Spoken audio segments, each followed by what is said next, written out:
Let's have the gentleman in the stripy tie. On the 1st of April this year, minimum statutory holiday pay increased from 24 to 28 days under a Labour government. This is an input cost of almost 2% for some businesses. This has cost push inflation, and worse, it's by legislation at a difficult economic time. Will the next Prime Minister assure me he will not introduce similar business cost increases without reference to the prevailing macroeconomic climate at the time? Well, there's a very good question, sir. What I'd like us to do is to recognise that these issues about maternity pay, paternity pay, holiday leave, flexible working, I think these are issues that we should all decide in the Westminster Parliament. I don't think it's right that we have given all of this power to Brussels and to the European Parliament. We should decide them after debating them in our own Parliament. I also think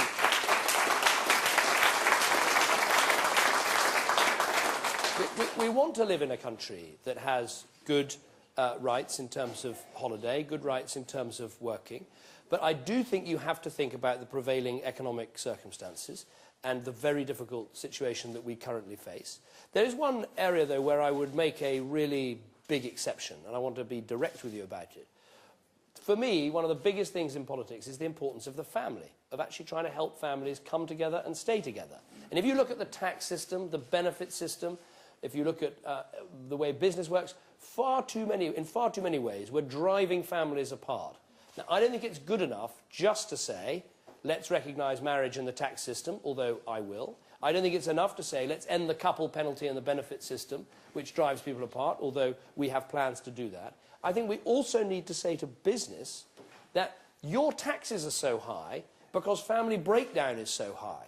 So could you help us by giving workers with children the right to request flexible working to help keep families together? I want the Conservative Party to be the most family-friendly party, the most pro-family party, and that means levelling with business about what they have to do to help families stay together as well. And in the end, it'll be good for you, because we'll get your costs and your taxes down. No comment. Firstly, Mr Cameron, very welcome to Ballymena. Ballymena is one of the most enterprising towns in Northern Ireland and actually one of the most enterprising towns within the UK. I was very encouraged to find out that you have plans to designate Northern Ireland as an enterprise zone. Can you elaborate on these plans and what benefits that will bring to those starting and growing a business? Thank you. Well, I think one of the biggest challenges in Northern Ireland is this imbalance between the size of the public sector and the size of the private sector. I think we all know that it's not sustainable for the long-term good of Northern Ireland, so we have to start changing that. But I think we also know that can't be done quickly.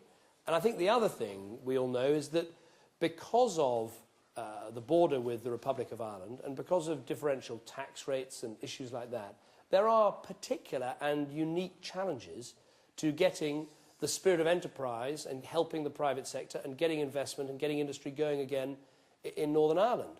Now, the good thing is, because we have the constitutional settlement, because there's been an unparalleled period of peace, that I think are opportunities really to get prosperity going. I think the idea behind an enterprise zone, what are they? Enterprise zone is basically saying, here is an area which if you locate in, you pay lower rates and lower tax and you have less regulation and you can get on and create the jobs and the investment we need. That's the sort of thing we're thinking of.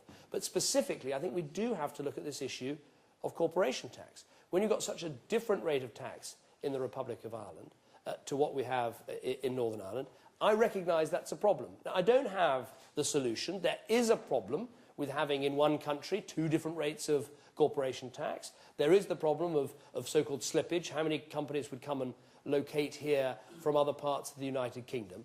But we've just got to, I think, be a bit more creative to sort of get out from the silos, get out behind the lines we've been behind and say, right, they've got this low tax rate in Southern Ireland, what are we going to do in Northern Ireland to help get business going?